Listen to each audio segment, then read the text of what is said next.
Alright, let's see how this goes. New mic setup. Also, Blake, why are you wearing a collared shirt? I don't know.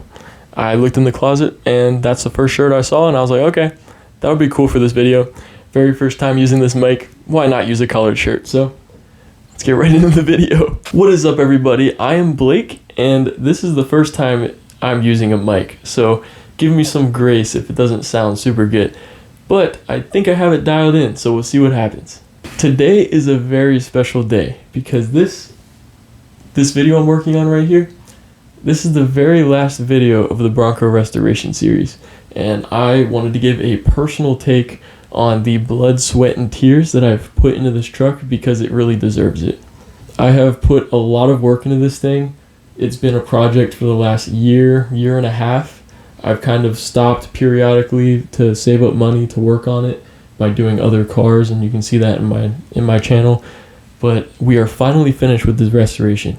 Now, I say restoration lightly because it is not a perfect restoration. It's not a $20,000 Bronco by the time we're done with it, but I did my best with what I had and my budget, and this is what she looks like. I remember the first day that I saw this truck, I knew I had to get it. It was posted for $800 on Facebook Marketplace, and they didn't know how long it hasn't run for. It was in somebody's backyard, kind of parked there from a college student, and they never started it back up. And it was actually buried in the ground when I came there to get it. It was absolutely insane. I had to go to O'Reilly's and rent a bunch of tools and stuff because the truck was just so far away from home. I didn't know anything else to do. I didn't want to drive back and forth between my house getting tools. I dug this truck out of the ground because the tow truck driver told us that it couldn't be towed unless I dug it out of the ground. Also, the steering wheel was locked. So after I dug it out, the guy said, oh, I can't tow this because it's not going to go on perfectly straight onto the ramp that he had.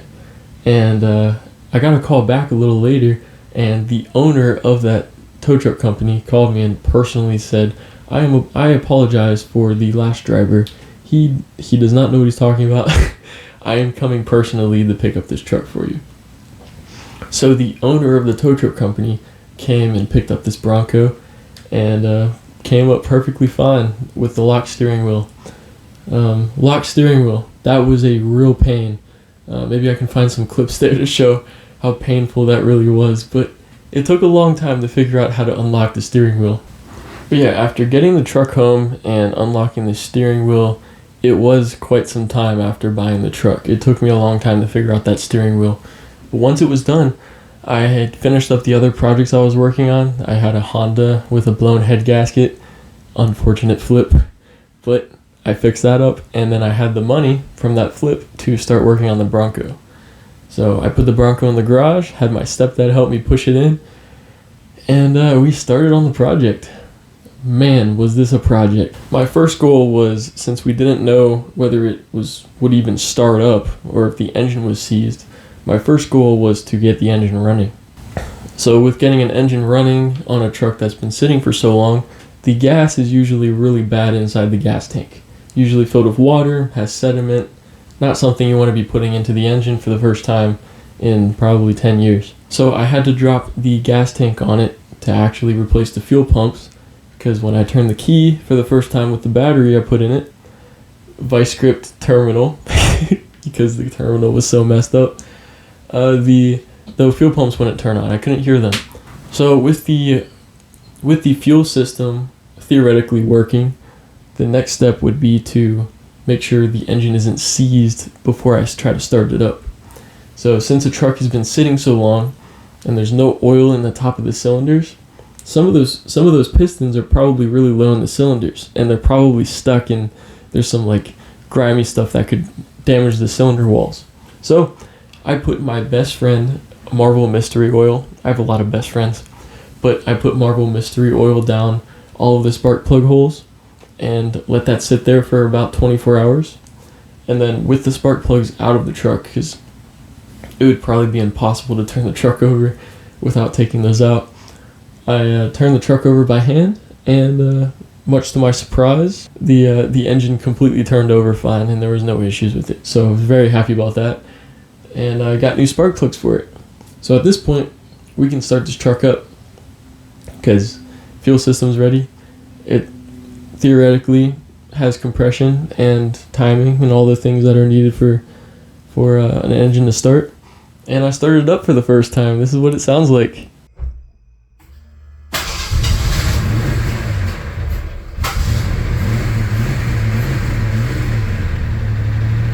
Oh!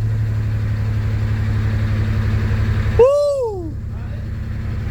It's because of the ignition, that's why. It would have started right up. But it does sound like it's knocking. Like a retard. Yeah, that's normal. It's idling. It's knocking though. We're gonna turn it off for now. I probably knocked out a couple years of my life by starting this truck up in the garage. I had the garage doors open and I had fans blowing, but that wasn't enough. There was probably a bunch of stuff and rat's nests and whatever else inside the mufflers, and the mufflers were completely broken too, so stuff probably got inside of there over time, and it smelled atrocious when I started it up for the first time. It started smoking the whole garage. I had to air out the garage and leave the garage because who knows what that stuff is that's burning in there. But hey, the truck started up, so that was great news. And then the next step was to see if the truck would actually drive. I had no idea if it wouldn't go in any gears when I tried. I lifted the truck rear end up and I put it into drive, reverse, whatever, and the wheels wouldn't turn. So I was like, oh God, not transmission issues. So I did probably what I was supposed to, and I removed the pan itself on the transmission, and I wanted to see, what it looked like in there, what the fluid looked like, if there was metal pieces, anything I could tell if the transmission was bad or not. So I decided it might just have low fluid. So I put a filter on it, I tidied it back up, put a gasket on it, and filled it up with fluid. And after I filled it up to a certain...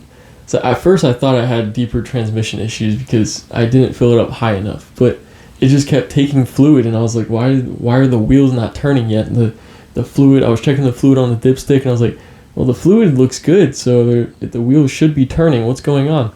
And I did not make the connection at the time that the rear brakes are probably seized. And I was hearing a weird sound when I had it in drive or reverse, and I was like, what? Like the wheel on my side's not moving. What's going on? And then I look under the truck, and the wheel on the other side is moving. It's got a differential, you dummy. So the transmission was working, and I was very happy about that. I did not catch it on camera of the first wheel spin, but because it was on the other side, and I didn't even realize that the wheel was turning at first. So that is great news, but it kind of opened up another can of worms, the brakes. So that leaves the next part of the project, which were the brakes, because you can't drive a truck with seized brakes, or if you step on the pedal, it's going to shoot out fluid because the brake lines are so corroded. So I got all new brake parts, got new calipers, brake hoses. Luckily the brake lines looked pretty good, so I didn't have to replace any of the metal lines, but I replaced literally everything else with the brake system, including later on the brake booster, which was giving a hissing sound when I pressed on the brakes. So I replaced that, and then the brakes were finally good by the end. But the restoration on the brakes took quite a while because there was a lot of issues that I had.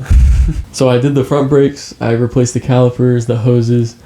On the right side, the bolt stripped out, and getting to that bolt was such a pain. I'm going to play you the clip that I was just so angry. There's not even words to describe how angry I was. I spent so long trying to break that loose, and I got so lucky because I got vice grips on it, and I used the vice grips to get it loose. But if that wasn't the case, like, fluid was leaking out, it was a disaster. The caliper fell, the brake line was leaking because it broke. Like, it was just a mess. But here's the video for that. Alright, this was the hardest one I've ever done in my life. Of course the nut stripped out. The 11mm didn't work, and you barely have any room up there to get something in there. But I got tiny vice grips in, and I had to make it extremely tight to get this thing off. You would not believe it. I had to use channel locks to their fullest size to clamp the vice grip to get this thing off. But it looks like it's off now, so holy crap. That's how tight those were. After getting the front brakes tidied up for the first time, I realized after doing the rear brakes, the drum brakes in the back were easier than the front, I would say. It did take probably the same amount of time, but I wasn't angry when I was doing it. But after pressing the brakes a little bit, I noticed a little squishiness in the pedal, which was probably the brake booster. But I looked and inspected the front calipers, and I was like, why are the calipers leaking fluid? Like, through the bleeder screw, it was just a steady dribble. It just kept seeping out, and I sprayed it. I put my bike pump up to it and like sprayed air into it, or I pushed air to try to get all the fluid out, because I thought it was just in the like the threads of the brake, the bleeder screw. And it actually turned out that was true, because I originally put remanufactured calipers on it, and I came back to the auto parts store like 3 times, and they were like, look dude, there's no way that these calipers are all bad, they're all leaking fluid. And I was like, I don't know what to say. Like, my pedal feels squishy after bleeding the brakes. There's fluid leaking out of these. It must not be sealing. So then I also got a kit of bleeder screws to try to replace the bleeder screw. Maybe that was bad. And then I finally decided, okay, I'm returning all of the calipers. I am getting the most expensive ones, the most performance ones I can find off of the internet. And that's what I did. I bought like these $200 calipers off of some website, and they were painted red. Like, they looked really nice. So I was like, I'm going super high quality, because I'm tired of having brake issues and having these leak. I don't want these to leak on me. So I ordered those, put those on, and those started leaking too. So then I was like, okay, it's definitely a me problem. What is going on? I probably realized a little too late after spending all that time on it. But anyway, I figured out that if I just waited long enough time, the fluid would seep out, and it stopped seeping. It seeped less and less over time. So I was like, oh, either there's air in the caliper and it's preventing the fluid from coming out, or the fluid is stuck in the threads and everything's fine. And it ended up being that everything was fine. So I didn't include that in the series because it took very long to explain, but for this wrap-up video, I really wanted to touch on that, because it was just a stupid mistake of mine, but it's something that comes with working on cars and learning about them as you go. So for some reason, I wanted to do a custom exhaust on it, because it had a hole in the muffler, and it looked really nasty, and it didn't really sound too good. You could just hear the engine, you couldn't really hear the exhaust. So I decided, instead of test driving the truck, I'm gonna put an exhaust on it. And I made a whole video doing a custom exhaust on this truck. I bought some tubes off of Amazon. I cut the cats off of it, and then there was this weird shaped exhaust thing that was kind of an oval shape, and I had to turn those circular tubes into some kind of adapter to fit onto the truck. And I made that happen after a lot of welding and a lot of cutting, but I got it to work, and I put a Flowmaster on it. It sounded really good.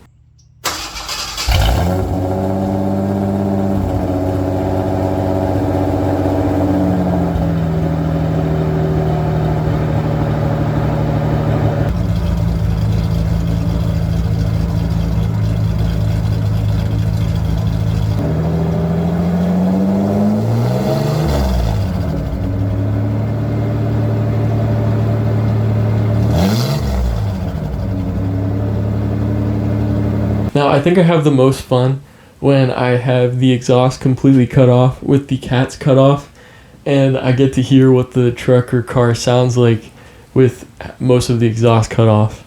So this is what the Bronco sounds like with literally nothing but the headers on it.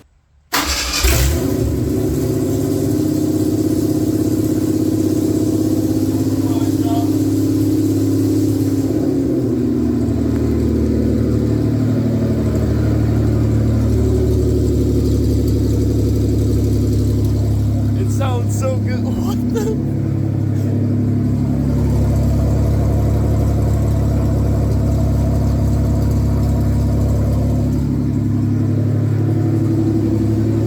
It's very deep. You can feel it in your chest.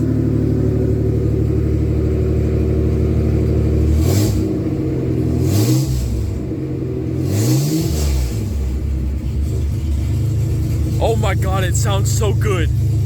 No way.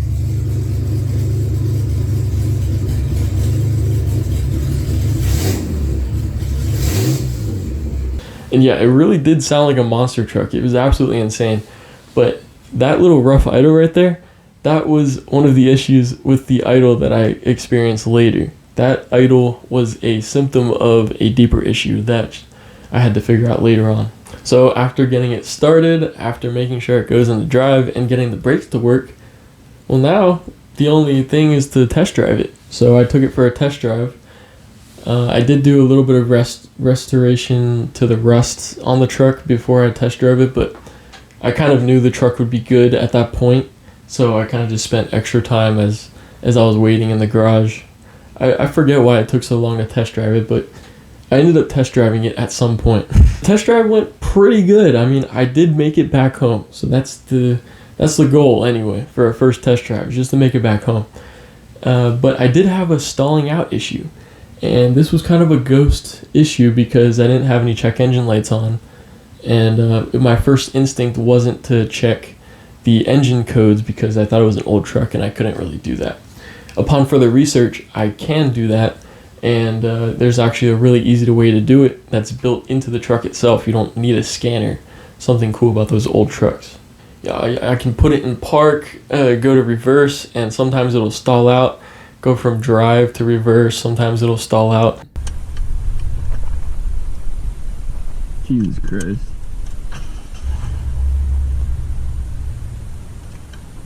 And then also while just coasting, after just driving normally, not going crazy on the throttle or anything, it would just die, and it happened twice on the test drive, so I took it home after that.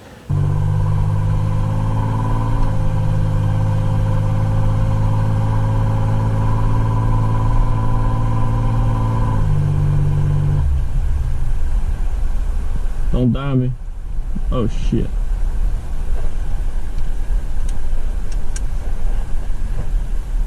So with that kind of unknown issue with the truck, I kind of developed a list of things that I wanted to check on it. First, the fuel filter, because who replaces fuel filters on their cars? I don't think anybody. So fuel filter was probably one of my biggest ticket items. I replaced that. Still no change. I cleaned the idle air control valve, which is another possible reason for the issues I was having, and that didn't do anything. And then I was like, okay, well, if those didn't fix it, I should probably read the codes on it, if there are any codes. And there was actually some codes on it, or one code. And the code was for something with the O2 sensor. I should have looked at that beforehand, but I was kind of, I didn't see a check engine light, so I didn't think there was anything wrong. Well, I didn't think there was anything caught by the computer that was wrong. It literally gave me the exact path to take to fix the truck, so I should have done that first. But it ended up being the oxygen sensor. And there's only one oxygen sensor on this truck. It's before the catalytic converter, and it just looked really bad. It was nasty when I took it out. Carbon was filling it up. So I replaced that, started the truck up, and it ran great. There wasn't any other issues with the truck. It didn't do that weird stumbling down thing that makes it sound like it's cammed. And it ran great. It didn't stall out anymore on test drives. So that was a great news. Now, kind of wrapping this up, the last things that the truck really needed was some rust restoration work. There were a bunch of holes in it. So I repaired the rust holes by I grinded them down to make sure there was no more rust. And I decided, since the holes were big enough, I decided to use JB Weld. And let me repeat that. I used JB Weld to fix rust holes on this truck. And while I probably won't do it again because it took a long time to get it the same level as the rest of the surface, but I did JB Weld all of the holes, and I made it look a lot better than it did before I got it. So I ordered some custom touch-up paint that matched the color specifically for that truck, and I didn't need any of the blue because the blue looked good. It didn't have any issues, but I used most of the gray paint. I fixed multiple different areas on the truck, and I really just wanted to remove all of the holes and make it a smooth surface. I didn't want any more water to get inside than there already was. Then, when I took the carpet off to do the gas tank, I realized the whole underside had been rained on over time, over the years, and it was all rusty and disgusting when I took the carpet out. I was trying to find an access port for the gas tank on the top so I could just do the fuel pump, but lucky me, it wasn't there. But I did find more issues, so I think I made a dedicated video just restoring that back part, and I got it down to bare metal. I painted it a beautiful black matte color, and it won't ever rust again. So I restored the back end of it, put all the carpet back after I was done, and I was very pleased that I found that because it looked really nasty before I restored it. One of the biggest parts of the paint restoration was doing the hood on it. And I probably did take off all of the clear coat on it, but the clear coat was just a thick layer of oxidation. It was really disgusting. And after I took all that off and you just saw the paint underneath, I got a little too close to the primer on some parts, but for the rest of the truck I didn't make that mistake again, and it was gleaming. Like the sun reflected right off of it. Like it looked spectacular in my opinion. I think I did a pretty good job on that, and it really it took those little pits out of the hood, and it really made the whole truck pop. And especially with those headlights, I'm kind of remembering things as I go. There's a lot of intermediate steps that I kind of missed, but I think these were the key moments with this restoration.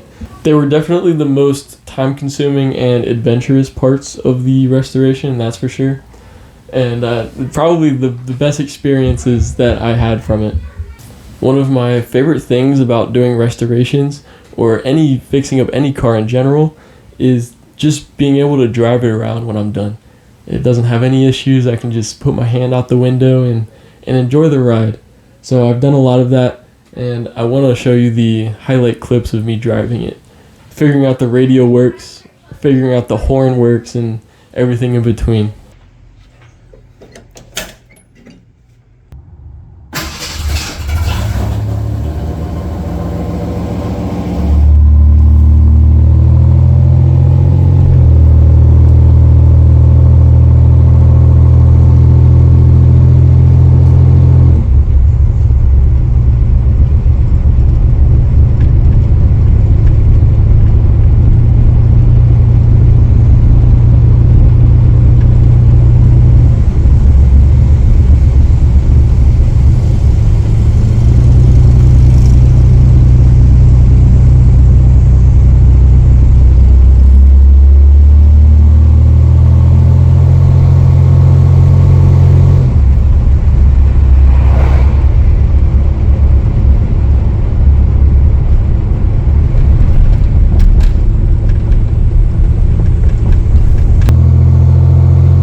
pulls too.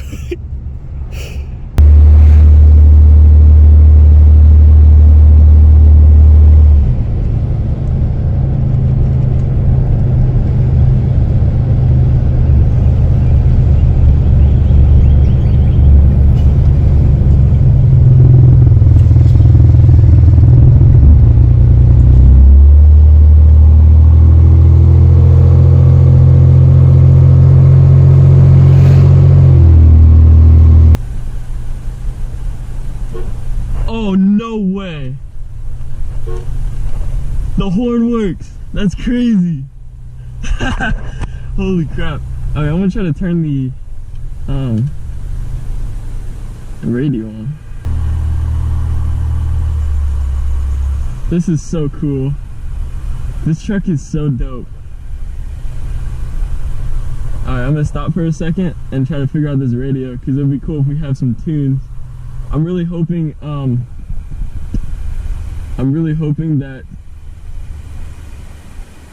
it doesn't copyright me for playing these.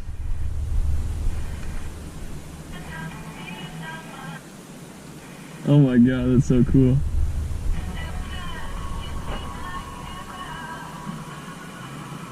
This is the ultimate.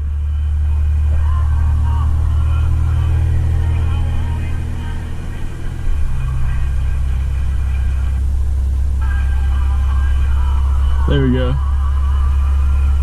I'm pretty bummed out that we're finishing this series, but I want to pay my respects to this truck and try to give you the best montage clip of this truck showing the best features that I can possibly do at this time. So here it goes.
Thank you guys so much for watching. If you made it through to the end, let me know what you thought about this mic.